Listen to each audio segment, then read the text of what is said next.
되었습니다. 우리가 살고 있는 이 시대 역시 불안하기는 매 한 가지고 영적으로 혼탁하기는 사사시대보다도 더하면 더했지 덜하지 않을 것입니다. 그렇기 때문에 사사기의 메시지는 오늘날 저와 여러분들에게 주는 의미와 도전은 남다를 수밖에 없는 것입니다. 사사기의 말씀이 열왕기 상하의 말씀이나 사무엘 상하의 말씀하고 비교해 봤을 때 조금도 떨어지지 않아요. 오히려 저와 여러분들에게 많은 교훈과 많은 의미와 도전을 주는 말씀이 사사기의 말씀일 것입니다. 이 사사기의 말씀을 자세하게 잘 들여다보고 연구하다 보면 영적으로 어두운 이 시대가 어떻게 가고 있는지, 그리고 하나님의 백성들은 영적으로 어두운 이 시대 속에서 과연 어떻게 살아야 하는지 저와 여러분들에게 일깨워주는 교훈이 크다는 것입니다. 특별히 본문의 말씀은 사사시대가 어떻게 해서 도래했는지, 사사시대는 340년 동안의 영적인 암흑기였고 그 340년 동안의 영적인 암흑기가 어떻게 오게 되었는지, 여러분 그것에 대한 키, 열쇠를 쥐고 있는 말씀이 오늘 저와 여러분들이 읽은 본문의 말씀인 것입니다. 마치 닫혀 있었던 커튼이 올라가고 연극이 시작이 되는 것처럼 본문을 시작으로 사사기가 열리고 있는 것입니다. 사사시대의 암흑기가 열리고 있는 것입니다. 그러니까 사사시대의 열쇠를 알려면, 사사시대의 키포인트를 알려면 그들이 왕이 없으므로 자기의 옳은 소견대로 행하였더라 라고 하는 말씀만 기억할 것이 아니라 사실상은 사사기 2장에 나오는 1절부터 10절까지의 이 말씀을 기억을 하셔야 할 것입니다. 먼저 이스라엘 백성들이 보김에 머무르고 있을 때의 이야기의 시작은 이렇습니다. 여호와의 사자가 길갈에서부터 올라옵니다. 여러분 모든 역사의 주도는 하나님이 하시는 거예요. 이스라엘 백성들은 그저 그 땅에 머무르고 있었을 뿐입니다. 그때 하나님이 사자를 보내시는데 하필이면 어디를 통과해서 보내시냐면 길갈이라고 하는 장소를 통과해서 그들이 머무르고 있었던 보김까지 이르게 하십니다. 하나님은 그 사자를 통해서 자신이 이스라엘을 위해서 무슨 일을 하셨고 두 가지를 제시하는데, 이스라엘을 위해서 하나님이 하신 일이 무엇이고 앞으로 하나님이 무엇을 하실 것인가, 어떻게 이스라엘 백성들을 위해서 행하실 것인가 라고 하는 내용의 말씀을 들려주십니다. 여러분 성경 말씀은요 이 두 가지 초점에서 크게 달라지지 않습니다. 과연 하나님께서 지금까지 우리에게 어떻게 행하셨는지, 그게 성경의 이야기입니다. 그 두 번째는 무엇이냐면 앞으로 하나님께서 우리를 위해서 무엇을 행하실 것인지. 여러분 이 내용을 파악하지 못하면, 둘 중에 하나라도 놓치게 되면 여러분들의 신앙의 균형은 당연히 깨지고야 말 것입니다. 여러분들의 신앙이 다시 살아나기 위해서는 하나님의 말씀을 들으면서 두 가지를 꼭 기억하셔야 돼요. 지금까지 하나님이 나와 내 가정과 내 교회를 위해서 어떻게 하셨는가, 무엇을 하셨는가. 그리고 두 번째입니다. 앞으로 나와 내 가족들과 내 자녀들과 교회를 위해서 하나님이 무엇을 행하실 것을 약속하고 계시는가. 두 가지 초점을 놓치면 안 됩니다. 1절에 있는 말씀입니다. 여호와의 사자가 길갈에서부터 보김으로 올라와 말하되 내가 너희를 애굽에서 올라오게 하여, 첫 번째죠. 내가 너희의 조상들에게 맹세한 땅으로 들어가게 하였으며, 이게 두 번째죠. 그리고 미래에 해달리면 또 내가 이르기를 내가 너희와 함께한 언약을 영원히 어기지 아니하리니, 이 말씀이에요. 하나님은 지금까지 이스라엘 백성들을 위해서 비교를 하면 두 가지였습니다. 첫째가 무엇입니까? 하나님이 나를 위해서 무엇을 하셨을까요? 첫째는 하나님이 구원하신 것입니다. 하나님은 이스라엘 백성들을 종노릇하던 그 땅에서 이스라엘 백성들을 올라오게 하셨어요. 올라오게 하셨어요. 이게 무슨 말이겠습니까? 종의 사람들에서, 종노릇하던 사람들에서 자유라를 주시면서 자유라는 미명하에 하나님의 백성으로 삼아주신 것입니다. 여러분 구원이 무엇입니까? 하나님의 백성이 되는 것이 구원입니다. 오늘 많은 사람들이 구원을 잘못 이해를 하고 있어요. 구원은 지옥 안 가는 것이 구원이다. 예, 그렇습니다. 틀린 말은 절대로 아닙니다. 그럼 50점밖에 되지 않아요. 여러분 하나님의 목적을 놓치면 안 됩니다. 하나님이 왜 나를 구원하셨는가를 놓치면 안 됩니다. 결과적으로 구원은 나를 하나님의 사람, 하나님의 종, 하나님의 영광스러운 제자로 만들기 위해서 저와 여러분들을 불러주셨다는 것입니다. 쉽게 말하면 뭐예요? 자유의 종이 되도록. 여러분 잘 들으셔야 됩니다. 노예의 아들이 아니라 하나님의 아들로 삼기 위해서 저와 여러분들을 불러주신 거예요. 두 번째는 하나님 무엇을 하셨습니까? 땅을 주셨어요. 사랑하는 성도 여러분들 잘 들으셔야 됩니다. 여러분 평생 살면서 혹시 땅이 없어서 한스러우십니까? 땅 달라고 기도하시길 바랍니다. 이건 정상적인 거예요. 이유가 뭔지 아십니까? 하나님이 땅을 주심으로 우리에게 기업을 보증해 주시는 거예요. 그 기업은 무슨 기업일까요? 랜드라는 것이 무슨 뜻입니까? 하나님의 나라를 상징하고 있는 거예요. 하나님은 저와 여러분들에게 땅을 주시고 이 땅을 통해서 가나안을 약속하고 계신 것입니다. 쉽게 말씀드리면 이스라엘 백성들에게 약속의 땅 가나안을 주신 것입니다. 이스라엘 백성들이 애굽을 나와서 가나안 땅을 차지할 수 있었던 것, 하나님의 은혜 덕분이었습니다. 여러분들이 누리고 있는 것이 무엇입니까? 여러분들이 누리고 있는 것이 호사스러운 것입니까? 하나님이 주신 거예요. 여러분들이 입고 있는 옷이 누가 주신 것입니까? 하나님의 것입니다. 또한 하나님의 약속하고 계십니다. 앞으로 이스라엘을 위해서 하나님이 행하실 일에 대해서 말씀해 주십니다. 그 행하실 일이 무엇입니까? 내가 너희하고 언약을 맺었지? 내가 그 언약대로 이행할 거야. 내가 그 언약대로 이행해 줄 거야. 어떤 분이 저한테 물어보는 거예요. 목사님, 왜 도대체 다니엘은 12살에 끌려갔는데도 그 신앙을 젊은 날에 지킬 수 있다? 그 어린 날에. 12살이 뭘 합니까? 그러자 이야기를 한참 나누고 있는데 아주 건장한 청년이 들어왔어요. 거기서 저기 형제는 나이가 몇이야? 저 고등학교 2학년입니다. 고이가 왜 이렇게 노숙해? 깜짝 놀랐잖아. 적어도 한 21, 대여섯 살은 돼 보이는데. 감사합니다. 그래, 우리 형제는 언제 예수님을 만나서?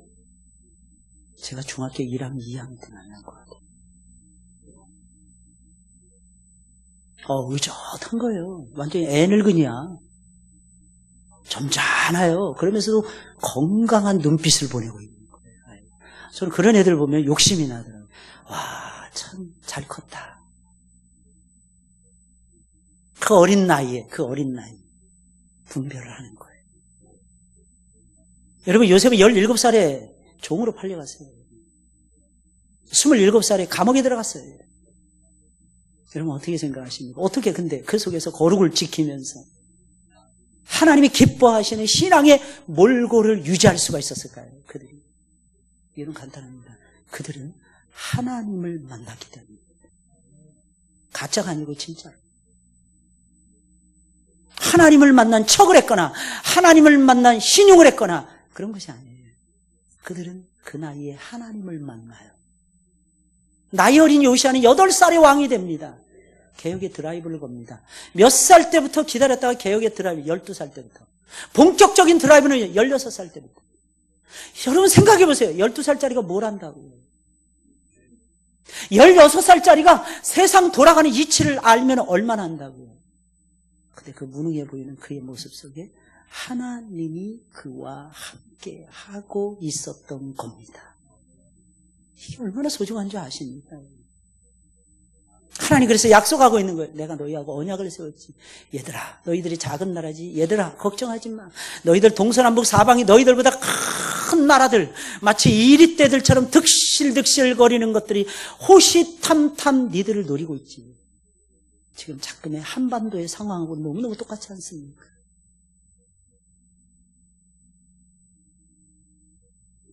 이 나라가 말을 하면 이 나라의 입김에 휘둘리고 저 나라가 말을 하면 저 나라의 입김에 휘둘리고 이게 한반도의 정치, 경제, 사회, 문화의 총체적인 상황인 것입니다.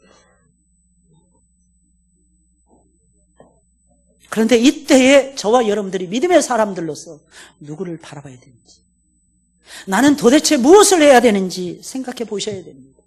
그리고 무엇을 놓고 저와 여러분들이 기도해야 되는지.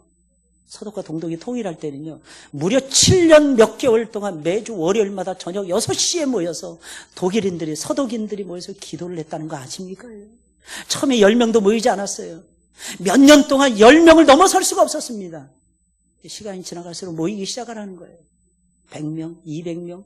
서독과 동독이 통일하기 직전에는 셀 수 없이 많은 독일인들이 모여서 교회에 모여서 기도했다는 사실 아닙니다. 하나님의 역사는 하나님이 주십니다. 하나님 말씀하시는 거예요. 이스라엘 백성들이 하나님을 잘 믿고 섬기며 하나님의 율법에 순종하면 하나님은 나는 너희를 보호해줄 것이고 나는 너희를 지켜줄 것이고 내가 너에게 복을 줄 것이니라. 하나님은 이 언약을 잊지 않겠다고 하시는 거예요. 혹시 사랑하는 성도 여러분들이 잘못해서 하나님의 복을 못 누리고 계십니까? 여러분들이 혹시 기도하지 않음으로 인해서 여러분들의 자녀들이 혼탁한 세상의 이리떼들에게 물려가고 있습니까? 우리는 다시 한번 하나님 앞에 엎드려야 할 것입니다. 하나님은 우리에게 기도라는 선물을 주셨고 하나님의 말씀이라는 거대하고도 위대한 선물을 우리에게 안겨주셨어요. 그리고 하나님 말씀하십니다. 내가 언약을 세우느니라. 내가 이 언약에 충실할 것이니라. 내가 이 언약을 신실하게 이행할 것이니라. 하나님은 하나님의 몫을 다 하셨을 것이고 하나님은 앞으로도 그러실 것입니다. 여호와의 사자가 길갈에서부터 왔다는 말씀에 주목해야 돼요. 여호와의 사자는 하늘에서 뚝 떨어지지 않습니다. 여호와의 사자는 땅에서 올라오게 되어 있어요. 여러분들 착각하시면 안 됩니다. 계시록에서 올라온 땅에서 올라온 짐승을 의미하는 것이 아닙니다. 하나님의 사람은 하나님이 보내주시는데 이 땅에서 훈련시킨 다음에 하나님이 보내주시는 거예요. 그래서 하나님의 사람은요, 잘 들으셔야 됩니다. 하나님의 사람은 구레네에서 오는 것입니다. 하나님의 사람은 나사렛에서 오는 것입니다. 하나님의 사람은요, 완도에서 태어나는 것입니다. 하나님의 사람은 진도에서 태어나는 것입니다. 하나님의 사람은 거제도에서 태어나는 것입니다. 혹시 들으면서 시험에 드십니까? 하나님, 목사님 왜 내 고향을 안 부릅니까? 가장 촌스러운 땅끝을 예를 들었을 뿐입니다. 하나님이 부르시고 하나님이 세우시고 하나님이 훈련시키시는 거예요. 저 산골짜기에서도, 저 지리산 자락에서도, 저 오대산 자락에서도 하나님은 당신의 종들을, 사자들을 부르시고 훈련시켜서 보내시는 거예요. 이 길갈에서 오는 거예요. 길갈은 어떤 곳입니까? 이스라엘 백성들이 가나안 땅, 약속의 땅에 첫 발을 디딘 땅이 길갈이었어요. 거기서 그들은 무엇을 합니까? 여호와의 유월절을 지켰어요. 최초로. 그들은 또한 무엇을 했습니까? 할례 받지 못한 40년의 광야 동안에 할례를 행할 수가 없었어요. 그때 태어난 아이들을 위해서 할례를 행합니다. 이것은 무엇을 의미합니까? 할례는 무엇을 상징하는 것입니까? 하나님의 백성이라는 증거였어요. 그렇다면 이 말씀 무슨 말이겠습니까? 이스라엘은 하나님의 백성이라는 뜻이에요. 너희는 내 백성이라. 길갈에서 올랐다는 하나님이 약속하시는 거예요. 너희는 내 백성이야, 내 백성이야. 내가 너희를 구원했어. 내가 너희에게 땅을 주었노니라. 내가 너희에게 가나안 땅을 줄 것이니라. 나는 약속의 신실한 너희의 하나님입니다. 사랑하는 성도 여러분, 이것을 깨닫기를 주의 이름으로 축원을 드립니다. 언제 우리의 믿음이 흔들리지 않을까요? 언제 우리가 시험을 이길까요? 언제 우리가 무능해서 유능으로 바뀔 수 있을까요? 간단합니다. 내가 하나님의 사람이고 하나님의 백성이라는 것을 인식할 때부터입니다. 인식할 때부터. 이것을 잊지 않고 살아가는 것이 바로 참된 그리스도인의 삶이에요. 우리가 믿고 섬기는 하나님이 우리에게 구원의 은혜를 베푸셨다는 것을 믿고 살아가는 거예요. 우리에게 구원의 은혜를 베푸신 하나님은 비록 우리가 죄 가운데 있을지라도 하나님의 은혜를 더욱 넘치게 부어주셔서 우리로 하여금 은혜 가운데 놓이도록 하신다는 것을 믿는 것입니다. 그 사람 반드시 잘 되게 되어 있어요. 여호와의 사자는 올라와서 무엇을 했습니까? 이스라엘 백성들을 책망하는 일을 했어요. 가나안 땅에 들어온 이스라엘 백성들이 하나님의 명령을 어겼다고 책망합니다. 2절입니다. 너희는 이 땅의 주민과 언약을 맺지 말며 그들의 제단들을 헐라하였거늘 너희가 내 목소리를 듣지 아니하였으니 너희가 어찌하여 그리하였느냐. 하나님 책망하시는 거예요. 이 땅 주민과, 이게 무슨 말이에요? 교제하지 말라는 것입니다. 제단들을 헐라, 그들의 문화를 받아들이지 말라는 뜻입니다. 이것은 한마디로 말하면 이것입니다. 우상의 문화에 젖지 말라. 우상 앞에 지지 말라, 이런 뜻입니다. 어찌하여 그리하였느냐라고 하는 말씀에 비추어 봤을 때 그들은 하나님의 말씀을 정면으로 반박하고 정면으로 거부했음을 우리가 미루어 짐작할 수가 있습니다. 가나안 땅의 원주민들과 교제를 나누었고 하나님이 하지 말라고 하는 그들의 문화를 받아들였고 심지어는 그들의 우상까지도 받아들여서 섬기고 있었던 것입니다. 이게 사사시대입니다. 사랑하는 성도 여러분들, 오늘날 여러분들의 주인은 누구십니까? 예수를 만난다면 지난 이 시간에 제가 말씀드렸어요. 예수를 만나고 죄를 회개했으면 여러분 뭘 하라고 했습니까? 다시 말씀으로 돌아가야 됩니다. 사랑하는 성도 여러분들, 한 주간 동안 살면서 정말 하나님의 말씀으로 돌아가셨습니까? 하나님의 말씀을 붙잡고 우신 적이 있습니까? 기억이 나십니까? 아니면 새벽 예배 나오셔서, 아니면 저녁 기도에 나오셔서, 아니면 혼자서 성경을 읽고 있으면서 그 사랑과 그 은혜가 너무 커서 혼자서 눈물을 흘리며 하나님, 내가 죄인입니다, 가슴을 쳐본 적이 있습니까? 우리의 주인은 하나님이십니다. 여러분들이 인정하지 않아도 주인은 하나님이십니다. 그리고 여러분들이 지금은 부인해도 나중에는 언젠가는 하나님이 여러분들의 주인임을 인정할 수밖에 없을 것입니다. 왜냐하면 성경이 그렇게 말하고 있고 그것이 하나님의 역사의 수레바퀴를 돌리는 목적이요 하나님의 최고의 수단이기 때문이라는 사실입니다. 그렇다면 반드시 우리는 기억하셔야 됩니다. 내 인생의 주인이 누구인가. 여기서 우리는 두 가지 문제에 봉착하게 됩니다. 첫째는 무엇입니까? 왜 이스라엘 백성들이 하나님의 백성들이었는데도 하나님의 말씀을 어기고 우상문화, 그것도 가나안의 우상문화에 취했는가? 그것은 쉽게 말하면 이것입니다. 정답은 현실적인 문제 때문입니다. 현실적인. 이스라엘 백성들은 가나안에 정착하기까지는 유람하던 족속이었어요. 가나안 땅을 정복한 후에도 그들은 유람하는 족속이었어요. 그들은 그러나 이제는 정착을 해야만 됐습니다. 무엇을 하기 위해서? 농사를 짓기 위해서. 농사를 지으면서 정착하면서 가나안 땅에 성전을 세우고 하나님의 성전을 중심으로 살아가야 되기 때문에 이제는 더 이상 돌아다니는 유랑 생활을 할 수가 없었습니다. 그동안 하지 않았던 농사를 지어야만 됐습니다. 누군가의 도움이 필요했죠. 누군가의 도움이 누구입니까? 신명기의 말씀을 보니까, 여러분 민수기의 말씀을 보니까 그 누군가는 가나안 족속이었어요. 그러나 하나님은 그래서 처음에는 쫓아내지 않겠다고 막 하나님이 먼저 꺼내신 얘기예요. 가나안 족속을 내가 쫓아내지 않을 것입니다. 그러나 그것은 농사 기술을 익힐 때까지만이었어요. 근데 시간 지나 보니까 얘들이 건장해. 얘들 써먹으면 너무 좋을 것 같아. 기본 족속이 종로를 타는데 나무를 패는데 이스라엘 백성들은 하루에 10가마 패면 이들은 10지게를 패면은 이들은 한 20지게, 한 100지게를 막 패는 것이었습니다. 왜냐하면 이들의 삶이 항상 그랬으니까, 풍요로웠으니까. 이 힘이 장사했으니까, 몸이 DNA가 이스라엘 백성들하고는 완전히 달랐으니까. 여러분 착각하지 마세요. 삼손이 드릴라에게 넘어갑니다. 왜 넘어간 줄 아십니까? 드릴라가 이스라엘 땅에 사는 여자들보다 훨씬 더 예뻤기 때문입니다. 그건 아주 간단해요, 여러분. 그렇다면 삼손이 타락에는 이스라엘 여인들의 못생김이 작용하지 않았을까? 한번 생각을 해보셔야 됩니다. 아름다웠으면 이겼을지도 몰라요. 네, 여러분, 진정한 아름다움은 그런 데 있지 않죠, 여러분. 진정한 아름다움은 영적 아름다움입니다. 근데 사람들은요, 맨날 세상 것만 계산해요. 이스라엘 백성들이 왜 하나님의 말씀을 어겼는가? 현실적인 문제예요. 더 쉽게 여러분들이 이해할 수 있도록 설명해 드리자면, 노골적으로 말씀드리면 돈 때문이었습니다. 돈 때문에 그들은 손을 잡았어요. 돈 때문에 그들은 그들의 우상을 받아들였던 것입니다. 사랑하는 성도 여러분들이요, 오늘날 우리 시대의 그리스도인들은 어떨까요? 현실적인 문제보다는 하나님이 우선일까요? 사람과의 인간관계보다도 하나님과의 영적 관계를 더 소중히 여길까요? 우리는? 맨날 바쁘다 그러죠? 저를 보세요. 맨날 바쁘다 그러잖아요. 무엇에 바쁘십니까? 무엇에 바쁘세요? 정말 여러분들의 삶은 무엇에 바쁘십니까?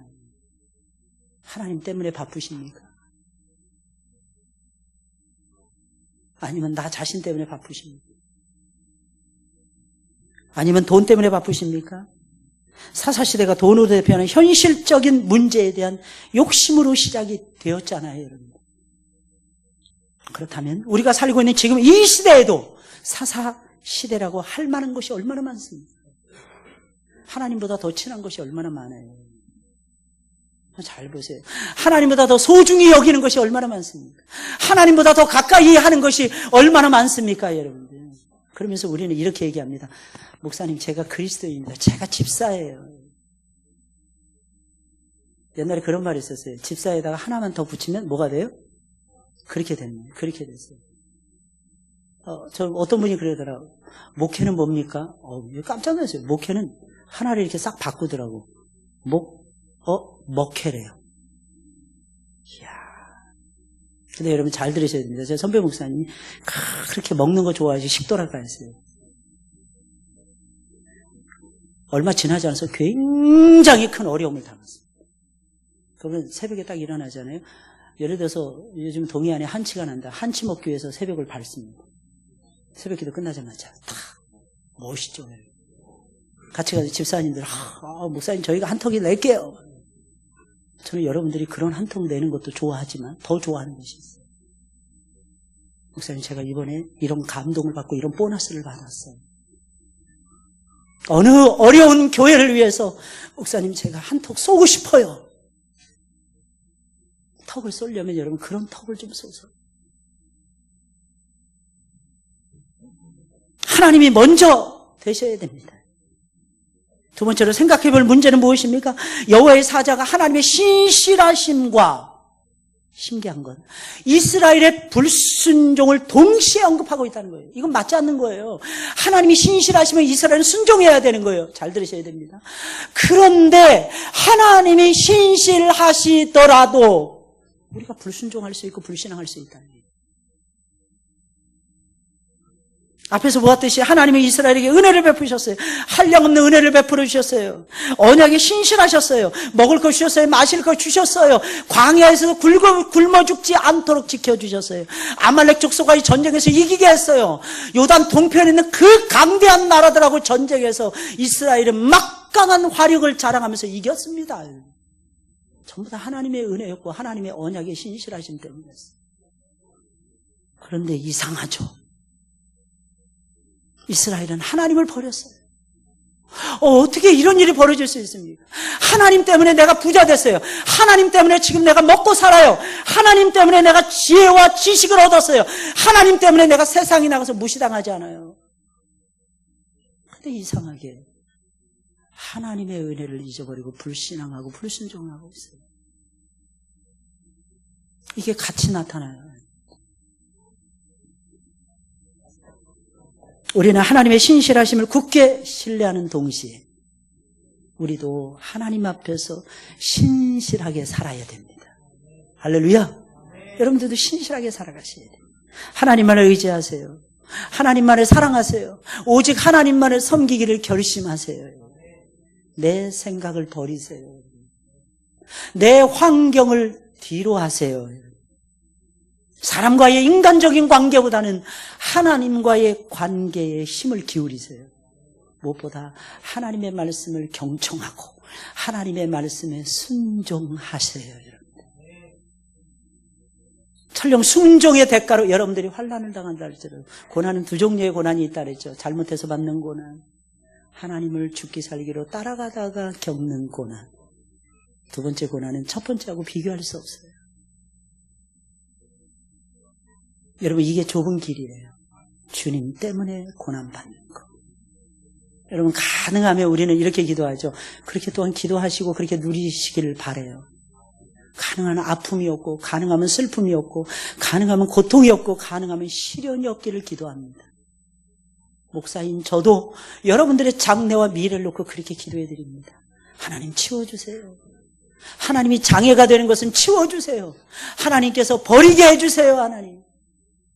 끊임없이 그렇게 기도합니다. 그런데 여러분 정말 하나님의 뜻이라면 우리가 가야 되지 않을까. 그 좁은 길을 맨날 힘들다고 아우성만 칠 것이 아니라 손해를 보더라도 가야 할 것이 아니겠습니까? 그것이 하나님의 은혜와 신실하신 가운데 살아가는 저와 여러분들의 마땅한 삶의 태도여 자세입니다. 하나님의 이스라엘 백성들이 범한 죄에 대해서 어떤 징벌을 내리겠다고 하십니까? 3절입니다. 우리 다 같이 읽어볼까요? 시작.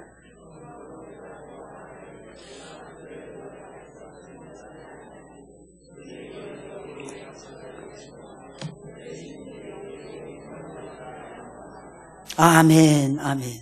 여러분 이게 무슨 뜻이겠습니까? 니네가 좋아하는 것들이 있었다. 내가 너희가 좋아하는 그것을 내가 쫓아내지 않을 것입니다. 우리 이렇게 생각하죠. 아, 목사님 그게 싫어야지 안 하죠. 내 마음에 생각이 안 나야 제가 안 하죠. 그 못된 짓을. 아니요. 내가 좋아하기 때문입니다. 그 짜릿한 죄의 단맛이 우리의 영혼을 갉아먹고 있는 줄도 모르고 난 그게 너무 좋아요. 그러고 있는 거예요. 하나님 뭐라고 답해 주시는 거예요? 내가 안 쫓아낼 거야. 그것이 너희의 가시가 되게 할 거야. 그것이 너희의 옆구리에 올무가 되게 할 거야. 하나님이 큰 고통을 그들을 통해서 주시겠다는 거죠. 그들이 행했던 신앙, 그들이 행했던 잘못된 삐뚤어진 신앙, 그들이 사랑했던 우상, 그들의 우상의 문화, 우상의 관습, 우상의 죄악들, 내가 너희 곁에서 내가 그것을 물리치지 않을 거야. 우리도 이 세상의 것들을 좋아하잖아요. 이 세상의 것들로 아픔과 슬픔을 겪습니다. 이를테면 돈을 좋아하는 사람은 돈으로 만족함이 없기 때문에 돈 때문에 힘든 고통을 겪게 됩니다. 왜? 돈을 좋아하는 사람은 돈이 아무리 많이 가지고 있어도 더 많이 가지고 싶어 합니다. 그래서 돈은 만족을 줄 수 없어요. 끊임없이 계속 불만족인 거예요. 돈 때문에 고통당하는 겁니다. 조금만 더. 내가 조금만 더 돈 벌어서 헌금해야지. 내가 조금만 더 돈 벌어서 내가 월드비전에 헌금해야지. 아니요, 그렇게 안 됩니다. 세계적인 배우인 안젤리나 졸리가 아이를 월드비전 홍보대상가 그래요. 아이를 안고 말하는 거예요. 얘야, 내가 불쌍해서가 아니라 너희는 우리의 미래이기 때문에 그런다. 거지에게 동양 주듯이 툭 던져주는 것이 아니라는 거예요. 안젤리나 졸리가 얼마나 많이 아프리카와 아시아를 뛰어다니는지 몰라요. 배우였던, 지금도 배우죠, 여러분. 임동진 목사님. 은퇴하셨더라. 일찍 은퇴하셨어요. 조기 은퇴하셨어요. 임동진 목사님의 딸이 있어요. 얘는 맨날 여행 다닌답니다. 무슨 여행인 줄 아시겠어요? 선교 여행 다닌다. 아이들을 씻겨주고, 아이들에게 먹을 것을 나눠주고, 눈물을 흘리면서 기도해주고. 자기는 하나님을 만나고 나서 이게 눈이 떠지기 시작해요. 이 세상 것을 좋아하잖아요. 돈으로 인해 행복한 사람은 돈을 많이 가진 사람이 아니라 돈에서 자유한 사람이에요. 이 세상에 속한 모든 것들 가운데 우리에게 참된 행복을 줄 수 있는 것은 아무것도 없습니다. 마치 목마른 사람이 바닷물을 마시면 더 갈증에 시달리는 것처럼 이 세상의 것들은 아무리 많이 가지고 또 가져도 우리에게 진정한 행복을 못 준다는 것입니다. 그래서 이 세상 것을 사랑하고 좋아하잖아요. 이 세상 것들로 인해서 아픔과 고통을 겪을 수밖에 없어요.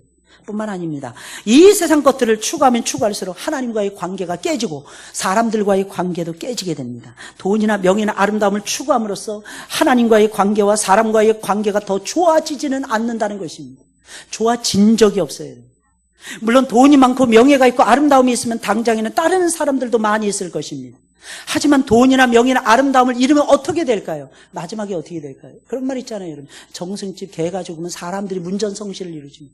정승이 죽으면 아무도 안 온다고요. 세상의 인식이 다 그래요. 하나님을 버리잖아요. 그리고 우상 숭배하잖아요. 가나안의 우상과 더러운 문화를 선택하잖아요. 이스라엘 백성들이 그렇게 했어요. 불행해지고야 말았습니다. 불행이 왔어요. 지금도 오늘날에도 똑같습니다, 여러분. 하나님을 선택하세요. 행복이 올 것입니다. 기쁨이 찾아올 것입니다. 아이, 목사님 손가락 빨아요. 손가락 빠르세요. 뭐가 그렇게 두려우십니까? 손가락 빨면 되지.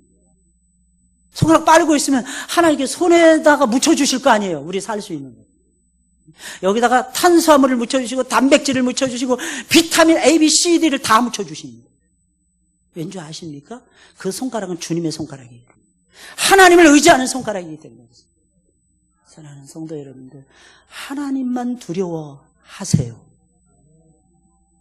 하나님만 사랑하세요. 하나님은 설명하고 계십니다. 내가 짓지 않은 성에 내가 살리라. 내가 짓지 않은 집에 내가 호화호식하면서 살 것이니라. 내 창고가 가득 채워질 것이며 내가 파지 않은 우물물을 마시게 될 것이며 내가 심지 않은 포도 열매를 먹을 것이며 내가 심지 아니하는 무화과의 열매를 딸 것입니다. 하나님이 주시는 거예요. 하나님. 북한이 왜 저지경이 되었습니까? 여러분, 경제적으로 30년 전이었어요. 그 전까지는 북한이 우리보다 잘 살았어요. 여러분. 아시잖아요, 여러분. 북한 사람들 김치 담글 때 동태를 썰어서 집어넣더라고요. 동태를 썰어서. 우리는 동태국도, 김장할 때 동태국도 못 먹을 시절에. 지금 얘기하는 게 아니에요. 동태국도, 어린 시절에 동태 한 토막이 딱, 국에 딱 뜨면요. 그거 좋아가지고 먹는데 천천히. 반 쪼개서 먹고, 또 4분의 1 또 쪼개서 먹고. 김 한 장을 이렇게 구워서 주었어요. 저희 어머니. 그럼 김 한 장을 놓고요. 몇 등분을 할까를 고민하는 거예요. 그래야 이거 몇 번의 김 맛을 보면서 밥을 삼키느냐 이겁니다. 근데 여러분, 우리가 그렇게 지질하게 가난합니다. 북한 사람들은요, 동태가 넘쳐났답니다. 게다가 북한은 춥잖아요. 남한보다 훨씬 춥잖아요. 창고에다 그냥 쌓아놨답니다. 창고에다 그냥 집집마다 쌓아놨대요. 켠컨이 동태를 여러분들. 이야, 대단해. 근데요, 1994년도부터 판도가 달라지기 시작합니다. 그때 김일성이 사망해 나갔어요. 참 이상해요. 제가 지금도 기억이 납니다. 아니, 태풍이 오다가도 남한 땅은 비껴갑니다. 그리고 저 유명한 일본 땅에 그 사랑스러운 족속에게 하나님이 던지시더라고요. 그뒤 몇 년 지나서는 다시 중국을 또 강타하더라고요. 한반도를 지켜주시는 거예요. 근데 참 신기합니다. 태풍에서 비가 쫙 내리는데 남한까지만 내리고 휴전선 이북은 안 내리는 거예요. 기억하십니까? 그게 몇 년 동안 계속됐어요. 그게 가뭄이라는 거예요. 그게 엘리야 시대의 3년 반 동의 기근이라는 것입니다. 못 견뎌요. 아합은 최고의 왕이었어요. 아합은 유다의 어떤 왕들보다도 잘 먹고 잘 사는 왕이었어요. 여호수아 여로보암 2세 어마어마하게 부자였습니다. 근데 아합 시대에 하나님이 조금 건드리니까 아합이 사네 죽네 못 사네. 너 때문이냐 엘리야에게 막 가진 욕을 다 했어요. 지 때문이라는 거 못 깨닫는 거예요. 오늘 똑같아요, 여러분. 내가 기도하지 않고 내가 영적으로 살아있지 못하면서 다른 사람에게 살아있지 못하다고 손가락질하는 그런 시대에 우리가 살고 있어요. 사랑하는 성도 여러분, 우리에겐 무엇이 행복일까요? 하나님만이 행복입니다. 하나님만이 대안입니다. 여러분. 하나님 버리면 우리에겐 국물도 없어요. 사사기는 사사시대가 시작되는 시점에서 아주 중요한 비극 하나를 우리에게 소개해주고 있습니다. 그것이 무엇일까요? 백성이 7절입니다. 백성이 여호수아가 사는 날 동안과 여호수아 뒤에 생존한 장로들, 곧 여호와께서 이스라엘을 위하여 행하신 모든 큰 일을 본 자들이 사는 날 동안에 여호와를 섬겼더라. 이 말이 무슨 말이에요? 여호수아가 살아있는 동안에 백성들이 잘 믿었다는 뜻이에요. 여호수아가 생존한 이후에 장로들까지도 괜찮았다는 얘기입니다. 그 이후에는 망했다는 얘기예요. 그 이후에는 신앙을 다 까먹었다는 뜻입니다. 10절에도 비슷한 표현이 나옵니다. 똑같은 표현이죠, 사실은. 그 세대의 사람도 다 그 조상들에게로 돌아갔고 그 위에 일어난 다른 세대는 여호와를 알지 못하며 여호와께서 이스라엘을 위하여 행하신 일도 알지 못하였더라. 사사시대가 시작되는 중요한 시점에 이스라엘 공동체에는 큰 비극이 일어났어요. 여러분 잘 들으셔야 됩니다. 내가 신앙생활을 똑바로 하려고 결심한 순간에 여러분들의 가정에 비극이 일어날 수도 있습니다. 그 비극이 무엇인지 아십니까? 신앙으로 살지 못하게 하는 비극입니다. 그 신앙은, 믿음은 어디서 온다 그랬어요? 말씀에서 와요. 그러면 이스라엘 백성들에게 여호수아 세대 이후에 나타났던 비극은 무엇입니까? 하나님 여호와를 믿는 신앙의 실종이었어요. 그러면 이 신앙의 실종이 갑자기 어떻게 무자르듯이 착 자릅니까? 여러분, 유대인들만큼 말씀 좋아하는 족속이 어디 있어요? 여러분, 말씀을 어렸을 때부터 5세 되기 전에 모세오경 다 외워버립니다. 모세오경, 창세기부터 레위기, 민수기, 신명기까지 다 외워요. 5권의 책을. 빈틈없이 외웁니다. 그 일반 애들도 다 그렇게 합니다. 애들 어른 할 것 없이 다 외워요. 모세오경. 그런데 왜 그렇게 된 것입니까? 참 희한합니다. 지들은 알았는데 애들한테 안 가르쳐준 거예요. 그때까지만 가르쳐줬어요. 여러분, 다니엘과 요셉이요, 어떻게 해서 믿음을 지켰을까요? 아까 설명드렸잖아요. 하나님을 진짜로 만나는 거예요. 근데 하나님을 진짜로 만나는 비법이 뭘까요? 특히 다니엘은요. 요셉은 그런 흔적은 없어요. 다니엘은 예루살렘 성전을 향해서 서쪽을 향해서 하루에 3번씩 창문을 열고 매일 기도했어요. 다니엘은 전설에 의하면 100세 가까이 살았답니다. 12살에 끌려갔으니까 80년 넘게 하나님과 교통하면서 하나님과 교제했어요. 어떻게 해서 그렇게 됐을까요? 그는 성경을 배웠기 때문입니다. 이게 중요해요. 아니 목사님, 성경을 안 배워서 다 망했다고 해놓고서 성경을 배웠다는 얘기는 무슨 얘기입니까? 여러분 잘 들으셔야 됩니다. 밤나무 상수리나무가 배임을 당해도 그루터기는 남아있어요. 그 그루터기가, 역사의 그루터기가 역사의 주인공이 되는 것입니다. 이게 누구냐? 다니엘입니다. 신명기의 말씀을 가르쳐주는 누군가가 있었으니까 신명기의 말씀을 따라 제사를 드리고 신명기의 말씀을 따라서 남의 나라 땅에 가서라도 예배를 잊지 않고 예배에 충실할 수가 있죠, 여러분들. 결국은 신앙교육에 실패했다. 이걸 여호와의 사자는 드러내는 겁니다. 여호수아와 여호수아 시대의 백성들은 여호와를 알았어요. 여호와께서 어떤 분인지 알았어요. 행하신 일도 다 알았어요. 왜? 그들은 하나님을 눈으로 봤기 때문입니다. 하나님을 만났기 때문입니다. 하나님을 체험했기 때문입니다. 여러분, 예배는 무엇입니까? 예배는 앉아서 도 닦아가는 시간이 아닙니다. 예배는 하나님께 찬송을 부르는 시간이고 하나님께 신앙의 고백을 드리는 시간이고 하나님의 음성을 듣는 시간이에요, 여러분들. 이게 없으면 예배가 가짜인 것입니다, 여러분들. 예배 속에서 성도들의 비유만 마치고 사부작 거린다면 그건 설교가 아니라는 것입니다, 여러분들. 죽은 설교예요. 어떻게 하나님을 만난단 말입니까? 저는 자신 있어요. 뭐가요? 여러분들이 하나님만 사랑한다면, 여러분들이 말씀으로만 돌아간다면 자신 있습니다.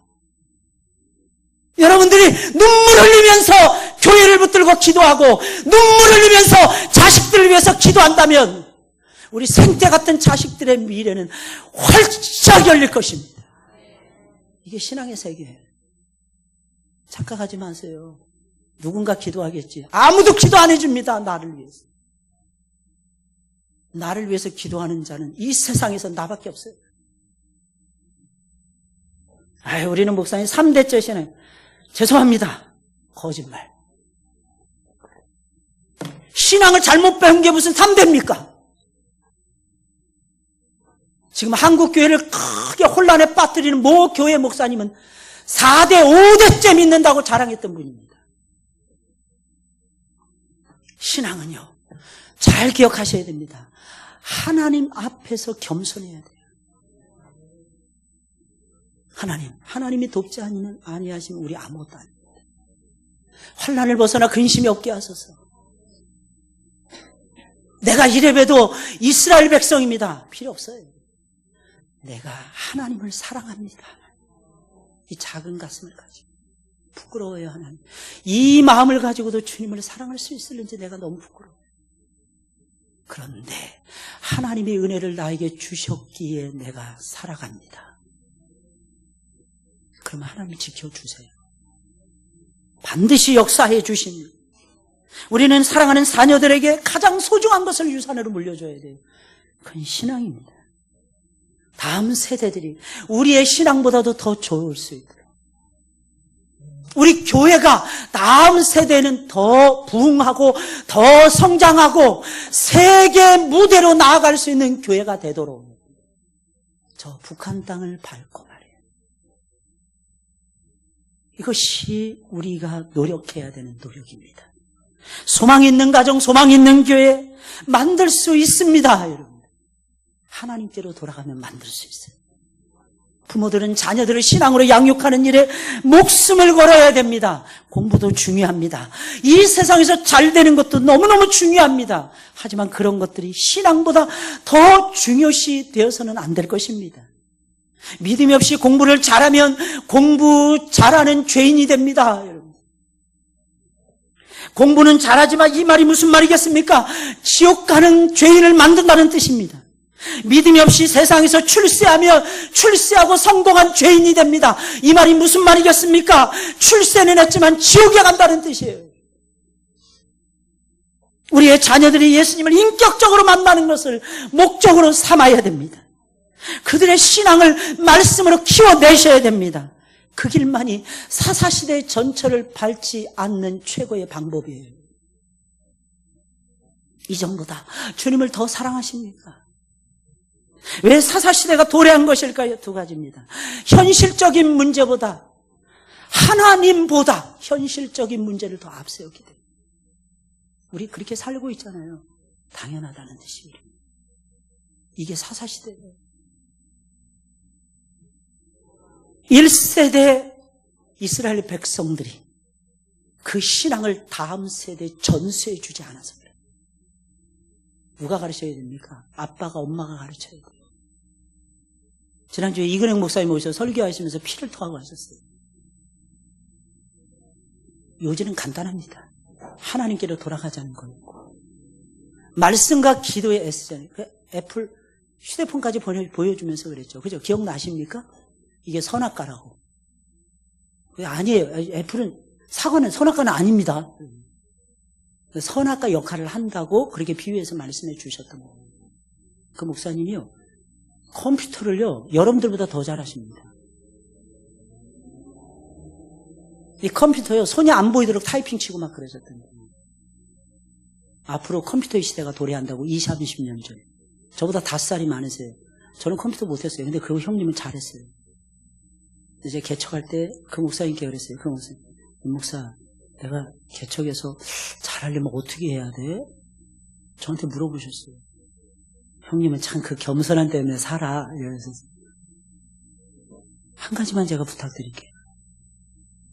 형님 기도 잘하셔. 성경도 밝아. 네, 형님 딱 한 가지. 원고를 타이핑 치지 마세요.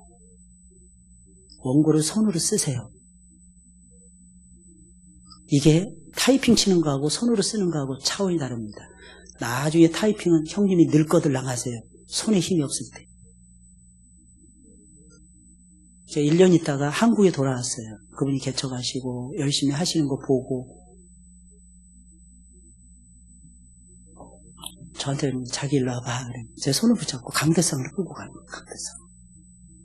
강대상 딱 끌고 가더니 밑에서 노트 한 권을, 큰 노트 한 권을 딱 펼쳐. 자기야 이거 봐. 왜? 그분은 꼭 저한테 자기야 그래. 근데 자기 아닌데 자기야 그러면서 자기 일로 와봐.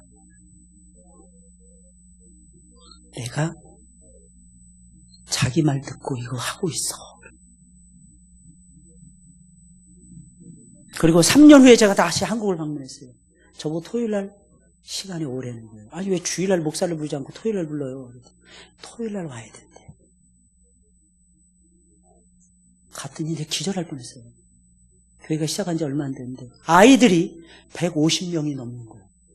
예배당이 꽉 들어차 있는 거예요. 성도들은 몇 명이니까 20, 30명밖에 안 되는데 애들은 150명이 넘어가는 거예요. 아무것도 안 해요. 별거 안 해요. 성경 가르치는 거예요. 애들 모여놓고 떡볶이 먹여주고 그냥 성경 가르치는 거예요. 그 교회는 흥왕했어요. 형님 성공했어. 그분이 그러는 거예요. 유혹도 많았어. 유혹도 많아. 이거 하고 저거 하고 막 그러지 사람들이. 내가 그거 이기라고 힘들었어 임목사. 나 잘했지. 잘했어요. 잘했어. 나도 뉴질랜드에서 말씀 운동 하고 있어요, 형님. 사람들 앞에서 사람들이 제일 싫어하는 성경 읽기 하고 성경 운동을 펼칩니다. 근데 신기해요. 나 배 골마서 죽을 줄 알았는데 나 지금도 살아있잖아요. 그래. 우리의 양식은 말씀이야. 여러분 무엇으로 사람이 삽니까? 사람은 떡으로만 살 수 없습니다, 여러분들. 하나님의 입에서 나오는 말씀으로 살게 되어 있어요. 무엇이 여러분들을 살린다고 생각하십니까? 좋은 거 골라서 드시면 건강해질 것 같죠? 이상해. 그런 거 가지고는 안 되더라고요. 잘 들으셔야 됩니다. 하나님이 지켜주셔야 삽니다. 답은 그거예요. 근데 우리는 이 답을 잘 알면서도 과정에서는 맨날 세상적인 방법만 쓰려고 해요. 그러니까 힘들어요. 오늘부터 성경 읽기로 결심해 보세요. 목사님 어디서부터 읽을까? 그냥 창세기부터 읽으세요. 그러다가 한 열흘 읽다가 다시 또 창세기 1장으로 돌아가는 한이 있어도 창세기부터 그냥 쭉 읽으세요. 그냥 성경은요 무식하게 읽어야 돼요. 한번 따라서 해보세요. 성경은 무식하게 읽어야 된다. 무식하게 붙잡으세요. 이게 힘이에요. 성경이 사람을 세우니까 무식하게 붙잡으세요. 무슨 내용인지 몰라. 그래도 읽으세요. 근데 단 조건이 있습니다. 나는 무슨 내용인지 몰라. 이걸 내가 내 자신을 세뇌시키면서 읽지는 마세요. 진짜 머리도 나빠 죽겠는데 진짜 머리가 나빠집니다. 그러지 마시고 나는 이거 하나라도 깨달아야지. 하나님이 깨닫는 거 주셔. 깨닫는 거 주셔. 할렐루야. 그래서 읽는 거예요. 그러면 하나님이 가르쳐 주시는 게 성령이 스승되셔서 하나님 말씀 배우니 그 말씀 한 절 한 절이 내 마음에 교훈되도다. 이렇게 돼요, 여러분. 할렐루야. 찬송가 506장이에요. 그 찬송 부를 때마다 그 생각이 나요. 성령이 스승되셔서 하나님 말씀 배우니 그 말씀 한 절 한 절이 내 마음에 교훈되도다. 영혼이 막 살아나요. 그러면 인생에 새로운 전기가 마련됩니다. 몸이 아파도요. 몸이 아파도. 왜? 하나님이 살리시는데 어쩌란 말이야. 안 되는 것 같아요. 하나님이 되게 하시는데 어쩌란 말이에요. 하나님 저 안 되게 할 수 없습니까? 이런 말도 할지 몰라요, 여러분들이. 하나님 너무 잘 되게 하니까 내가 부담스러워. 이럴 수도 있어요, 여러분. 저는 여러분들이 이런 축복을 누렸으면 좋겠어요. 할렐루야. 우리 찬송 부르겠습니다. 찬송 부르시면서 말씀 여러분들 생각하시면서